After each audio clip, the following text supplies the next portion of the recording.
Julia, you've met these very high level Qigong masters that can do some really amazing telekinetic stuff.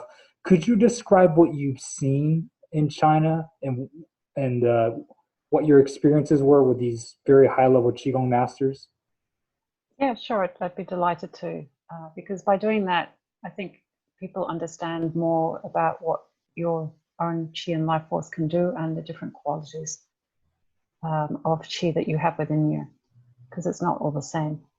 So the probably the most amazing Qigong masters I've worked with is actually in Australia at the moment, and he and his master and his grandmaster, they basically have a training program, and you learn over the years how to do things like project your Qi into like bamboo or scissors or a bottle of water.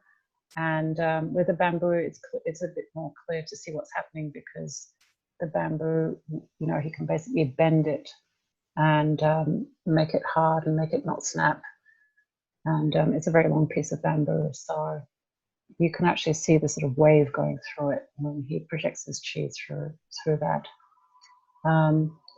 I have seen Qigong masters also basically move objects like tissue boxes, or put out flames with the Qi that's actually just coming out through there, just practicing stuffing a flame. And then they basically move that candle further and further away, so that at the start it feels more like it's the wind. You're just like flapping it, but after a while you just get more and more precise about projecting that Qi. And so people who are around me who can actually see energy, often they will say, oh look, I can see the energy rays coming out. Right. And depending on the quality of your Qi, it often starts off a bit gray. Right. And the more and more refined and advanced you become, and you obviously have to become a master of your emotions and thoughts, the more silvery white it becomes. Right. So Julia, how many of these super underground, high level, lack of a better word, telekinetic Qigong masters do you think exist in China altogether? Like, just based on your knowledge. Oh, I don't know, because I only know it's all anecdotal, or people that I've met, and they all compete with each other, or they connect, and they often come from different schools, and but everything is like top secret, and yeah. So, but there is kind of a hierarchy and rankings, and people sort of do have levels. If you there is a book called Dragon and Tiger Qigong, which was written by somebody who has sort of fictional martial arts world, and that will sort of give quite a bit of insight of how things like that work. But generally, you have two different types of masters. You have the masters who have been trained by their grandfathers or fathers, or the school, or come from the Shaolin or the monk schools, and that have been where there's an advantage through your DNA, because that family, that bloodline has focused on that skill, and you've been trained properly. And then there's also the ones that are very talented, where they've just come out, they're international. They're just as kids. Some kids can levitate. I've met people who can speak to the wind, and they always have been able to. I know people who can move with water. I'm probably more of a water bender myself. And for me, the water bending is less. Yes, you can. I'll play around at the beach, making things choppy and calming them down. But for me, it's more, I can move the water inside of me and change. It's kind of like I'm singing more to it, and I can also hear the bones when they move. So for me, my specialty is actually more the biological stuff. Right. So in our telekinesis community, we call that hydrokinesis. But yeah, that's hydrokinesis, right? Okay. Yeah, that's really cool. Okay. Yeah. Wow, that's really cool. Interesting. Okay. So because the elements are within you, and if you can talk to the elements and respect the elements, because each part of you, cells, elements have consciousness, Right. and you can work with them. Right. Right. Absolutely. Okay. Okay. So, so these, um, so like, to your understanding, why is it that they keep it a secret? Like, obviously, the telekinetic knowledge is fair. Like, I wouldn't say it's still fairly underground within the spiritual community. I think it's becoming more available now thanks to the advent of the internet and such. But why do you think these qigong masters kept it top secret? Like, what is your theory on that? Do you think it's because people could possibly abuse these knowledge, or what is your understanding of that? Well, oddly enough, the answer is really simple. Is when you have these special powers, there are a lot of authorities or power figures who will try and come and get you to work for them and use your powers for purposes which you might not agree to. So, I've been involved quite a lot with the remote viewing community, and it's quite, there's this, everybody always tells the story to each other that there was this gentleman who, said to the military, hey, I can know exactly where all of your naval vessels are or submarines are. And this was in the 50s and 60s. They didn't believe him. So he went into headquarters and they showed him a map and they said, right, show us where all the vessels are at this point in time. And he just pointed to the map and they were gobsmacked. He was absolutely right. And then they asked him, can you tell us where the Soviet ones are? So he tuned in and got that right. And what did he get in exchange? They took away his passport. Couldn't find him to his house for the rest of his life because, he had access to national secrets and they were worried that the Russians might get hold of him. Interesting. Okay. Okay. That is And so fascinating. yeah. So and there's lots of kids. You look at Corey Gooden, there are, basically right. in China and in Russia and in America, there are programs where they keep an eye out for talented kids and they then get special training or they get special observation. Right. And, right. all that. Right. So Julia, what about in terms of healing? Like, have you heard some incredible healing stories that these qigong masters can perform? Perhaps seemingly incurable stuff that these qigong masters can heal and stuff like that. What would you say is by far the most impressive story that you've been able to witness or hear? Yeah, well, I was actually quite lucky because I was in Beijing just before Tiananmen, and there was a very famous female Qigong practitioner who was reputed to have these incredible healing powers, so that like crowds would come to her. I was at the university at that time, and some of my Chinese classmates basically invited me out to see her, and she had a whole football field of people, and it was pretty much like people who were in wheelchairs could walk at the end of the sort of mass group Qigong that she did. And I think there it was sort of harnessing a wave. And I did go and do a session with her in Beijing because of the healing powers, and I just wanted to understand more about it. And I'll share it with you because it also gives you an idea of what you would have to tap into. And what is important when you're practicing or moving energy, because things, like when you experiment with Kundalini, a lot of people can basically fry their nervous systems by downloading too much of the sort of white lightning energy if they haven't built up the magnetic reserves to cancel it, to embed it in.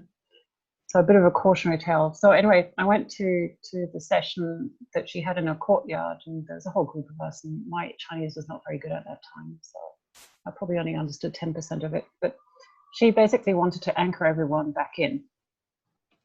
And she said in this courtyard, she said, everyone turn around and face the direction in which you were born. When anybody gives me directions, it's like, all right, do you go right or left or forwards or backwards? Well, just out of curiosity, so did people actually know which direction they were born in? Well, everybody else except for me. And And I was in a courtyard in Beijing. I was born in Berlin. I was going, well, I wouldn't have a clue. But in Oh, Beijing, that's right. You're born in Germany. Interesting. So in you're Beijing, half Chinese, half German. Am I correct? yeah, yeah, Okay. Okay. yeah. So I think so the rational mind took over in terms of my education. But so yeah, I was in this courtyard and I couldn't see. I didn't have a phone in those days. I didn't have a compass. And it's just like, well, I don't know where north, south, east, west is. So I was with an English friend. So I just copied him. I went, oh, compared to, they'll be in the same direction. And then the master came over, and I've seen other masters do this as well. So the first thing they'll actually do is a bit like some of the shamans that I've worked with, is that they'll actually, they won't work with your upper chakras. They'll actually make sure that your root and your lower chakra and that your energetic field is actually grounded. Mm-hmm. So she came around the back of us and walked around of us, and she basically just waved along the hips and just gently sort of, a bit like when you see the Indian or Indonesian dancers or the Thai, you see all these ribbons going downwards in the clothes. Those are actually the, Nadia, the energetic lines that basically flow downwards. And she was basically just unfurling them and basically connecting them, grounding them back into the earth. And that's what she did for everybody. And then for some people, she would go under the root and sacral chakras, just clear the area underneath there. And that was the sort of the healing that she did on a group basis that I wanted to share because, there I kind of knew what they were doing. With the other Qigong masters, I, depending on where I was in my journey, they would have done stuff and I wasn't really aware of what they were doing. So you haven't personally witnessed any kind of miraculous healings and stuff like that. Like Gregg Braden often shares that famous. The cancer, yeah. Well, look, I've worked with Qigong masters who basically teach in the hospitals, and they work it. But the thing is, you've got to understand is that they are never as sensationalist as something like Gregg Braden. So yes, I have trained with Master Zhao, who is actually head of a Qigong hospital in China. You can actually get treated either by Western medicine or through Qigong. And they will give you both the traditional plants and the herbs. They will also show you the exercises, and the doctors will actually do Qigong on you. And they have a great track record for treating chronic illnesses and teaching people what kind of Qigong to do to basically build up. Most illnesses, especially chronic illnesses, are a combination of either a sort of informational incorrectness, so programs aren't working the way that they should be, chemicals aren't being processed the way they should be, right. Or simply energetic imbalance. So, if you've had a car accident, for example, and there's been an impact, your energetic field will probably have a hole, a puncture in it, right? So you can eat as much as you want and you sleep as much as you want, but if your aura is punctured, it's just going to be leaking and you're going to be flat and not going to have energy. So a lot of people who have that sort of chronic fatigue, and Master Zhao was actually invited to New Zealand and Australia because he actually was able to heal his daughter when nobody else was able to do that. Sorry to interrupt, but this Master Zhao guy, is this the guy that was actually performing in that famous Gregg Braden video? No, but the doctors in that hospital, they all do that. Okay. Gregg Braden made the fact that for the Qigong doctors, that's perfectly normal. They're all basically, that's part of the treatment, is the doctor will come around and they will basically supplement somebody's qi by beaming, and the qi masters will do this as well. They'll actually supplement your own field by giving you some of theirs. So you get an upgrade. Because they've done the training and they've been trained, so it's kind of like giving you refined energy to run through your system. So you can't really claim that. I can't claim the credit for that because the life force flows through each of us, and nature flows through each of us, and sometimes it's the moves, the range of moves unlocks something that was frozen and frees up something else. Sometimes it's simply that you might say something that inspires me to make me think differently, and then new potentials are available. But Yes, of course, like with the masters that I mentioned, sometimes you learn from some that it's possible to do it. You experience it yourself, and then you can do it for yourself and you can do it for others. You can hold that space and do it. Right, awesome. Which is why people watch your videos, because you can do it, and they want to find out how to do it, because they know you do it, they know it's possible, they'll be willing to try it out, and then they'll find a way to do it. Right. Okay. Well, awesome. Thank you so much, Julia, for sharing. Yeah. Sorry, can I just add one more in? Yeah, absolutely. Go ahead. Yeah. So the other stuff that I've seen, and I've traveled around China a lot, and you see the martial artists a lot. So some of that stuff is, the stuff that you train in karate and kung fu as well. To your energy to be stronger than matter. Smashing those bricks on your head, or you're having the sharp metal, and you're basically bringing chi into your belly and creating it as a energetic guard, so that even if somebody is trying to cut you with metal, it bounces off.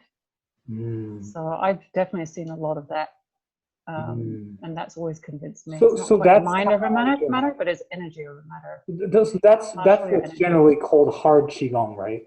Yeah. Well, yeah, it's the hard. Yeah. Okay, that's where you train to be an iron shirt, and to condense your energy, like a turtle, so that and it's basically working more with your wei qi, which is the outside layer, the defensive energy, versus with the healers will work with the yin, which is the nourishing energy that runs through your blood. So there's different specializations. Cool. If you're looking to move in telekinesis, all I can recommend is that you basically do something which does more of the spiraling, more the dragon tiger kind of qigong is probably better for you, because you want to be able to move it from within you to the outskirts and then further on.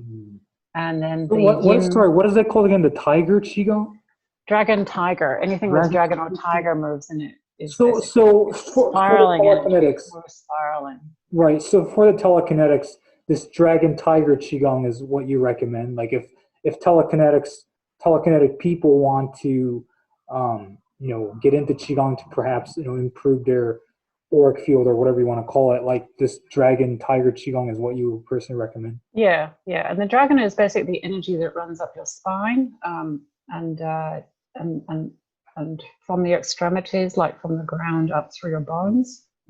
And then the tiger is your autonomous nervous system. So the one that that keeps you safe when something is coming behind and it makes you jump. So it's actually your greater subconscious. Your whole field is constantly scanning, and that's the one that interacts with the outside. Okay. So if you're trying to move stuff outside of you, you've got to have basically those two energies integrated.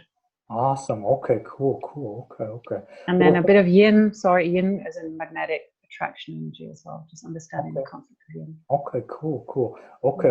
Well, thank you so much for this interview, Julia. I've learned so much, and it's great to know that there's some really hidden underground people in this world that we're just not aware of, so that you can't find on the internet. So that's really cool that you got to meet these people. And if you want to meet them, your paths will cross. I mean, the kung fu master that I spent time with, trained with for 4 years, he spent 9 years looking for his master, but he did find him. And it was really hard because the guy was top secret because because of the issues. Yeah. Cool. Okay. Well, awesome. Thank you so much, Julia. All right. Thanks a lot, Ken.